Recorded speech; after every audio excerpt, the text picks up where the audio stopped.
Bueno, señores, y nosotros continuamos con el contenido de este programa y iniciamos nuestra conversación con el licenciado Janoy Vargas.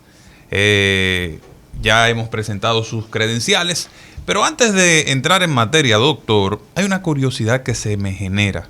Ese nombre Hanoi tiene que ver con la capital... La antigua capital de Vietnam del Norte. Sí. Mi papá era del comité central de un partido comunista, el PSD conocido en ese entonces, y viajó a esos lugares y básicamente marcó la familia. Tengo un hermano que se llama Stalin, okay. El otro Francisco de Camaño, de ¿verdad? Camaño, ¿verdad? La única que se salvó, mi hermana, Maciel, que era una cantante, porque hay uno que se llama Ramón Orlando, que es de Ramón Luna Cornelio, un guerrillero que murió en El Salvador, y así por el estilo. Se salvó porque también se ejercía el machismo-leninismo en aquel tiempo, entonces a las mujeres las perdonaban, ¿verdad? Sí. Doctor, cuéntenos qué nos tiene para hoy. Bien, sí. El tema era el impacto. Nos metimos en temas profundos en la pandemia de la salud mental. Y ahora debemos volver a la salud. Quería arrancar con una primera preguntita y es la siguiente. ¿La pandemia ha disparado las adicciones para nosotros poder evadir la realidad? Bueno, aquí tenemos un problema serio en el país, ya que carecemos de lo que se llaman líneas basales, que son esos esfuerzos que se hacen de generar estadísticas para tú poder comprender un fenómeno, medirlo, compararlo, mejorarlo o contrarrestarlo. Entonces tenemos esa afrenta como sociedad de que datos tan importantes como eso no lo tenemos. Pero sí te podemos decir por la demanda del servicio y también te podemos decir por estudios que se han hecho en Canadá, por ejemplo, donde ha habido un incremento significativo en el uso del alcohol, específicamente, que es una forma que pueden utilizar las personas para evadir los niveles de estrés que se generan, tanto por la expectativa de riesgo hacia su persona, como por la necesidad de poder dormir, usarlo a manera de ansiolítico, desde el punto de vista psicoactivo, como también, básicamente, manejar ese impacto en los aspectos económicos y en los cambios. También entendemos que las otras sustancias psicoactivas, drogas ilegales, se ha aumentado su uso.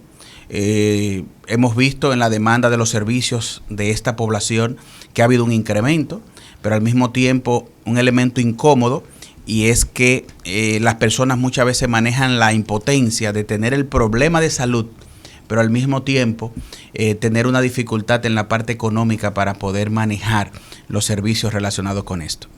¿Cuáles son los trastornos mentales que se han podido evidenciar con la pandemia y el uso de sustancias psicoactivas y el abuso de drogas, doctor? Bueno, la pandemia ha impactado en aquellos temas de salud mental que se vinculan a la ansiedad. Por ejemplo, las personas que tienen cambios drásticos o que manejan altos niveles de ansiedad como resultado de una expectativa ante temas de contagio. Por ejemplo, se les dificulta el sueño, y juntamente con esa dificultad y queriendo ser adaptativo y poderlo manejar, pueden entrar ahí las pastillas para dormir, puede entrar ahí el abuso de alcohol, que ya los mencionamos. Y cuando esa insomnia incide de manera significativa, descompensa el sistema nervioso central y podemos ver entonces cuadros de psicosis post-COVID, en los casos ya de personas que le ha dado COVID. Podemos ver personas que debutan con trastornos psiquiátricos a nivel de bipolaridad, a nivel de esquizofrenia. Eran personas con cierta vulnerabilidad a nivel mental, cerebral en relación al tema, pero con el impacto del COVID y los elementos circunstanciales que se han creado en relación al mismo, entonces la persona debuta con esa enfermedad. Por ejemplo, personas con un rasgo de personalidad paranoide, por ejemplo, que son esas que siempre andan en intriga, en sospecha, en duda con respecto a los demás. Entonces se llenan de esa confabulación y de esa intriga relacionado con el tema de la vacuna, relacionado con esto. Entonces se tornan obsesivos con esos temas, no duermen y de repente tenemos un cuadro ya de paranoia propiamente dicho. Entonces en esos casos hemos tenido ese tipo de situaciones, gente que se ha generado crisis con ellos y han tenido que demandar el servicio en situación de crisis. Doctor, y una pregunta, ya que usted se refiere a las causas que ha implementado el COVID-19, a las consecuencias, digamos. ¿Cómo usted entiende que va a afectar a la población dominicana este tema del toque de queda a nivel psicológico? Si volvemos, digamos, a un toque de queda más drástico, o si eventualmente tenemos que mantener las medidas por más tiempo del esperado por muchos, ¿tendrá efectos esto negativos a nivel psicológico en la población? Sí. Mira, hemos dicho que la pandemia ha sido como un fuego que al mismo tiempo que puede endurecer el barro, derrite la cera. En el sentido de que las características de la personalidad van a incidir mucho para que este elemento situacional les impacte negativamente o favorablemente. Por ejemplo, hay gente que ha desarrollado empatía, la capacidad de no verse de manera individual, sino en el marco del colectivo. Hay personas que han desarrollado su resiliencia, la capacidad de reinventarse. Es decir, bueno, tengo una amenaza por aquí, pero voy a hacer estas adaptaciones, y ha hecho que salga a relucir esas capacidades, esas potencialidades. Pero otros que no han podido ser tan adaptativos, entonces les ha impactado negativamente. Estas personas, vamos a decirlo así, psicorrígidas, que tienen dificultad para la adaptabilidad, se les genera un impacto en el orden económico, tienen una calidad de vida antes de la pandemia y de repente su poder adquisitivo merma significativamente. Hay una situación ya que trastorna el hogar a nivel de la canasta familiar, se generan demandas del esposo de qué vamos a hacer, los muchachos creando situaciones como el resultado de tener que asimilarlo todo ese tiempo porque no están yendo a la escuela. Entonces, este tipo de cambios tan drásticos, tan rápido, en tan poco tiempo, muchos no lo han podido asimilar y ha sido en parte el resultado de lo que es el deterioro de la salud mental, que ya la Organización Mundial de la Salud lo venía avisando, que la próxima pandemia ya en la que estamos, sutilmente sin darnos cuenta, tiene que ver con la salud mental. Y en un país como este, donde ancestralmente no ha habido respuesta hacia la salud mental, créeme que está siendo algo caótico. Y si lo enfocamos, doctor, desde una perspectiva general, ¿cuáles pudieran ser los impactos en términos de la productividad, de la capacidad de tomar riesgos de la gente, de emprender, de innovar? O sea, ¿cómo usted visualiza el efecto social que están teniendo todos estos dramas particulares a nivel de salud mental, ¿verdad? O de impactos en la salud mental de los individuos, sobre todo en las zonas urbanas, que concentran entre el 78 y el 82% de la población, porque en el campo, ¿verdad?, la pandemia ha tenido unos efectos distintos. Allí la gente tiene un estilo de vida mucho más holgado, fuera de las concentraciones en su mayoría, pero la vida urbana que concentra a la mayor parte de los dominicanos, o sea, ¿cuál va a ser el impacto de todo esto en el mediano plazo, doctor? ¿Cómo usted lo visualiza? Bueno, volviendo y combinando la pregunta suya con la pregunta de Mariotti en relación a este vaivén en el que nos tiene la pandemia, que nos retrotrae, que nos hace a nosotros enfocarnos en que, bueno, ya vamos saliendo, y de repente ahora con este rebrote, tener la situación de nuevamente asumir esas adaptabilidades, realmente está haciendo un impacto muy negativo a nivel colectivo. Y vuelvo a reiterar, ¿cómo asimilarlo? Va a depender de algunos factores, y dentro de eso están los elementos subjetivos, es decir, la capacidad que tienen las personas de recibir situaciones como esta y cómo adaptarse en relación a ellas. Doctora, algo que me llama mucho la atención es, usted hablaba de los adultos, pero no hemos tocado el tema de los niños. En el tema de los niños y la salud mental, con todo lo que nos hemos tenido que readaptar, ya que no están socializando, no están teniendo el mismo contacto con otros niños, ahora no se sabe qué pase de aquí a unos meses con el rebrote. ¿Qué pasa? ¿Cuándo podremos ver las consecuencias de salud mental en los niños? Que es lo que viene detrás. O sea, no solamente los adultos, sino los niños. Sí, la estamos viendo. Y ha sido por etapa. Inicialmente el niño pasó de ser ese asesino silente porque se consideraba una población asintomática en relación al virus. Se le alejó de los abuelos, se le de alguna manera se le marginaba, porque en los adultos se esperaba la sintomatología, pero los niños, cuidado, sufrieron esa etapa de, si se quiere, un poco de marginalidad. Ahora, lamentablemente, estamos viendo una situación en el uso y abuso o actividades compulsivas vinculadas con medios electrónicos. Nosotros sabemos que las escuelas se han tenido que virtualizar. Ya teníamos una lucha con los niños relacionado con el uso compulsivo de los juegos electrónicos, que llevaba a que los padres tuvieran la preocupación de tantas horas, ese muchacho metido en la habitación, jugando juegos electrónicos, metido en la virtualidad, y básicamente entendiéndose que ya ha sido planteado por la Organización Mundial de la Salud la adicción a los juegos, a los videojuegos.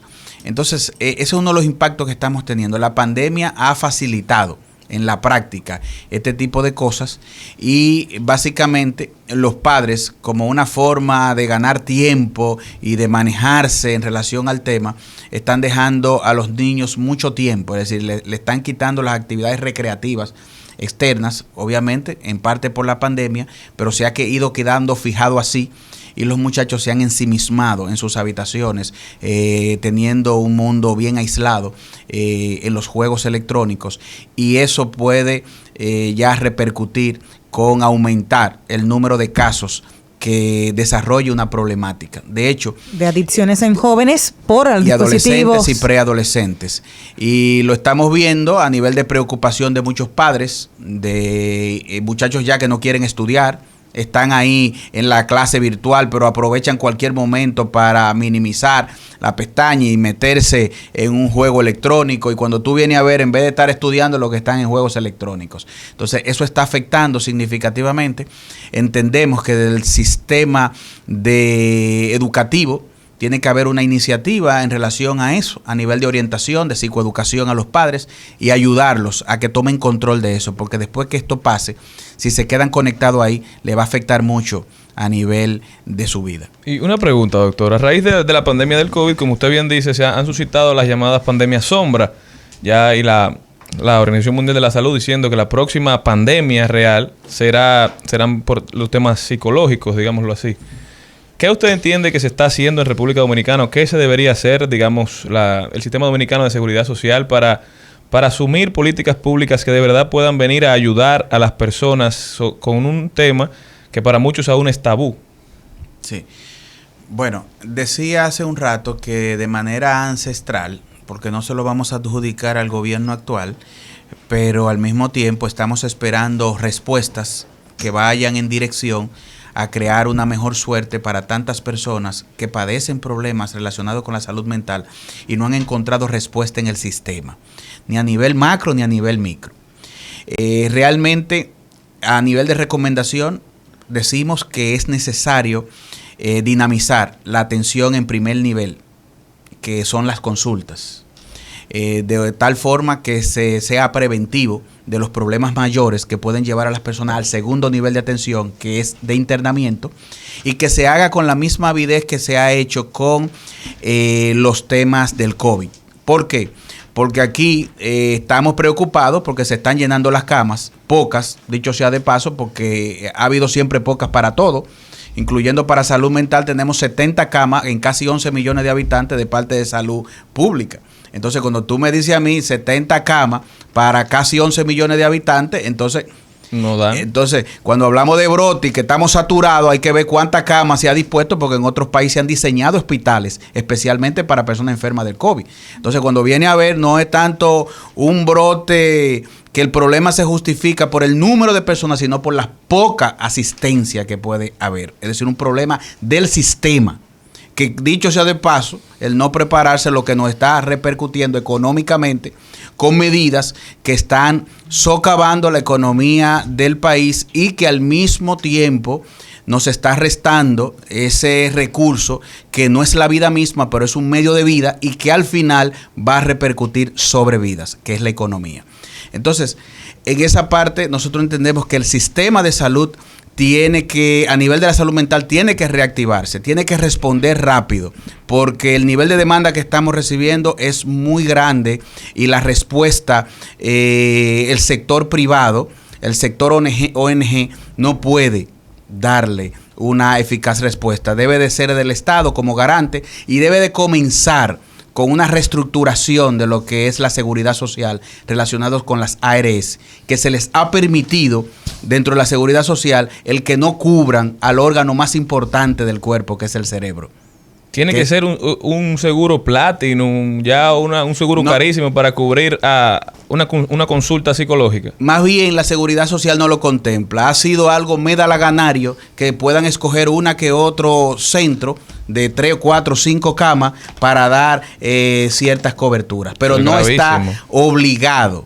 Y el SENASA como estructura del Estado tiene que verse en el compromiso de establecer las correctas coberturas, porque el ciudadano paga sus impuestos, se le ha negado, dicho sea de paso, ese 30, entonces vamos a dignificarlo, por lo menos que para los problemas y los impactos en la salud mental que se generen como resultado del COVID, tengan una cobertura de salud que le dignifique. Eso es necesario. Doctor, a mí lo que me llamaba la atención, lo último que quería preguntarle, era lo de la adicción a la comida que hemos tenido, porque todo el mundo ha hablado del aumento de peso, pero no hemos hablado de esa adicción en este momento, de tanta tensión que hemos visto, esa liberación a través de la comida. ¿Qué se puede hacer en esos casos? Mira, el área del cerebro que se estimula con la comida es la misma que se estimula con las drogas. Es un efecto neurodopaminérgico y tiene la capacidad de generar adicción. O sea, da placer. Exactamente. Sí. Entonces hay personas que de manera adaptativa, para manejar su realidad, para evadir temas, para hacer más sobrellevable las cosas que le sobrevienen a la mente, que le generan preocupación, estrés, entonces lo transfieren hacia la comida, y la ingesta compulsiva de alimentos y la dificultad con los ejercicios, el tema de los horarios, entonces se va convirtiendo en una espiral que afecta también la salud por esa vía. Bueno, doctora, a mí me encantó su participación. Me parece que usted se ha estudiado un poquito de la logoterapia de Víctor Frank, hablando de que las cosas dependen más de nosotros que de las circunstancias. Bueno, algo de eso aplicamos. Bueno, gracias a Noy Vargas por estar con nosotros, doctor. Excelente su participación. Así que ya oyeron, ampliar la cobertura para los temas psicológicos, una necesidad de la República Dominicana. ¿Oíste, Chago? Seguimos.